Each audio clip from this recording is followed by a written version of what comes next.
कहना दान निरंकार जी।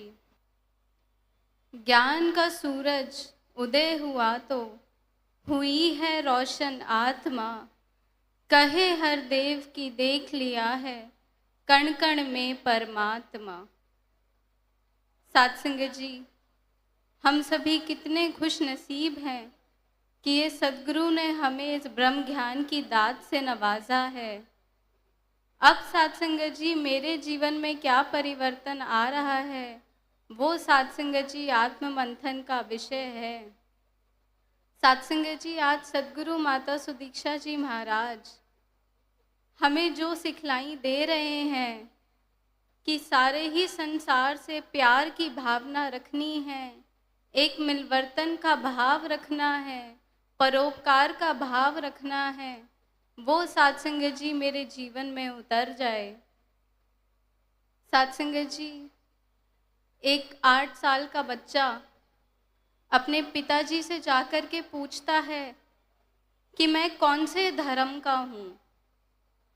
सत्संग जी, उसके पिताजी बहुत हैरान हो जाते हैं कि इतना छोटा बच्चा ये सवाल पूछ रहा है कि मैं कौन से धर्म का हूँ।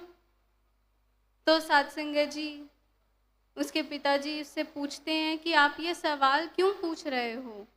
वो सत्संग जी बच्चा जवाब देता है कि मेरे दोस्त कहते हैं अगर तुम मेरे धर्म के हो तभी तुम मेरे साथ खेलोगे, वरना हमारे साथ तुम नहीं खेलोगे।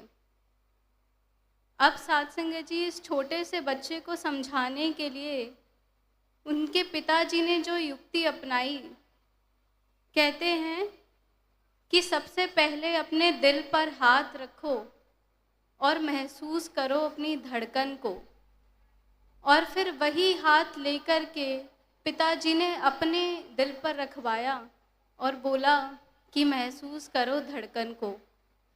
फिर पूछा उस बालक से कि क्या समझ आया। तो सत्संग जी, वो बालक जवाब देते हैं कि पिताजी, दोनों ही शरीरों में वो धक धक की महसूसियत हुई है। वो सत्संग जी, पिताजी वो मैसेज देते हुए समझाते हैं कि इसी प्रकार हम सभी मानव हैं, हम सभी के अंदर वही सेम धक धक चल रही है, सभी के अंदर वही सेम रक्त बह रहा है। सत्संग जी, जब ये निरंकार वर्षा करता है तो सभी पर एक प्रकार ही वर्षा होती है।